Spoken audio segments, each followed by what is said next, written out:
Hey, so I wanted to give you a couple of releases for puppy pose. One of the things that we don't realize is we have short and tight muscles. Now, short muscles relate to those muscles when you are biomechanically, not naturally flexible and you can stay there for hours and hours and nothing changes, and it's a very long process. Tight muscles relate to the nervous system. Now, they relate to the nervous system because with the nervous system, what happens is there gets a high amount of tone on the muscle, and no matter how much static flexibility you do just sitting there long holds, it won't release. And that's because the muscle has a certain type of link to the nervous system, which is in the sympathetic nervous system, whereby it's on like fight or flight and it doesn't want to release because it's nervous that you might get injured, or it doesn't trust your functionality in that movement, and so on and so forth. So a way to release tight muscles, or if you're not having any success with doing stretches in general, and you're doing a lot of stretching, is potentially to bring in things like nerve flossing is one, which I'll talk about another time, but also to bring in myofascial releases that work on working into the mind to get the mind into the parasympathetic nervous system, the rest and digest, the soothing zone, as opposed to the sympathetic nervous system where it contracts and holds. So we are looking at our puppy pose today. So puppy pose here, my legs are about hip width apart, my knees are under my hip bone, and from there I sink on down and I stretch out. And I'm making sure that I don't go too far forward. I really push back. I wrap my arms and I put my thumbs up for external rotation, and I squeeze my shoulder down towards and around. Okay, so that shrug and wrap. And here is my puppy pose right now before I release into any of the releases that we are about to do. That felt really nice. So now I'm going to show you a release. So two areas that can limit us: the latissimus muscle, a huge muscle that often can become very, very tight. So we're going to release that with a peanut ball, two balls. You could put two socks that are fairly scrunched up and hard into another sock as an option, or maybe even use a yoga block under here will probably be just as beneficial. And the other one is the thoracic mobility, because the thoracic area is definitely an area with the rib cage and all of the organs that is a lot less limited in mobility in general in the spine. So let us go into this. So what I'm going to do is I'm going to grab the peanut and I'm going to place it here. I'm going to show you just where I'm placing it. So I'm lying here, I'm placing it here, and you're going to find a super uncomfortable spot, which is productively uncomfortable, which is life in general, if you keep showing up. And there it is, for me, is right here.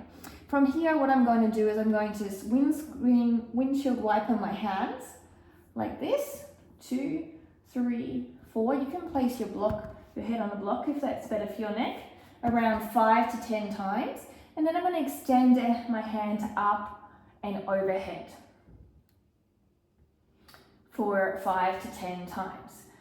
You can revisit another spot. So if I just roll slightly here, I'm like, oh my gosh, here is another wonderfully productive, uncomfortable spot. And then I just repeat that pattern of movement and then up and overhead. Okay. And then from there, I come off. So just so you can see the arm movements, I'll do it quickly on one side here, is I'm coming here. And from here, I'm rolling up a little bit. And from here, my elbow comes down and I go 1, 2, 3, 4, 5, or count to 10. If you want to. Remember, if your head is not comfortable, just put it on a block and make sure you always have a chin tuck. And then from there, you're going to extend the arm overhead.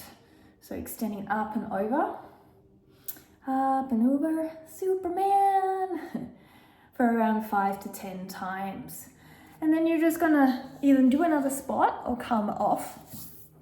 And then from there, I'll go back into my puppy and let's see if it's a little bit more smooth sailing. So again, setting up. Now when you, just to reiterate, when you bring you shrug and you wrap. So you're wrapping through and around here into this position, and your shoulder blades are working at the upper part. There's nothing in your lower back, okay? So I'm coming down, I'm going to place my thumbs up just to keep me mindful of that external rotation. Inhale and exhale, nice breathing. And you can see here how easy it is for me to sink down right now. It's a lot easier than before. I might even move back. Inhale, exhale. And I'm a lot deeper than I was before just by releasing my lats. So that's what you can do, is test one lat. And if you feel release on one lat, then you know that's something you should probably do before back bends, handstands, and anything really in your day-to-day life. If you're doing ball sports, tennis, swimming, this will really help to get you that range of mobility and also extend to the mind.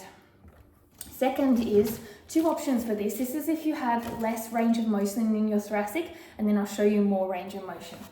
So you're going to place this under your shoulder blades, and then from there, you're going to go down, open your shoulder blades up, but squeeze your ribs in and tuck your pelvis just slightly. And up for 5. Then you're going to roll up your spine, middle, and do 5. Chin is tucked. And then you go up to the higher end and 5. This is a really great exercise to do if you ever are doing foam rolling or in general in the morning to release any stiffness in your back. If you have a little bit more range of motion, maybe you practice yoga, you have a naturally flexible back like my daughter, lucky her, or you simply have more range of motion, you can start by, you can put a band on this to hold these balls. Sometimes they tend to go rolling. So you're going to do the same thing, but a tiny little bit different and depth in movement. So remember, when getting on this one is a little bit more cautious because they tend to move. So I've got my first level on. Now my first level on, I'm going to open up again, keep the ribs and the lower abs engaged, about 15%. And then from here, I'm going to curl up. Inhale and open, exhale and curl up. And I'll do around 5. And then I would move up a level and do the same thing. And then for the last level, which is right at my neck height, I change it. So I do 3 spots and I get there, just below my neck, and I'm on my hair. Wonderful. Ooh, wonderful. Okay. And then from there, I'm actually going to, at my neck height, just keep my head up, and I'm just going to move my head. Okay? The other 2 levels, you're moving your hips and your head.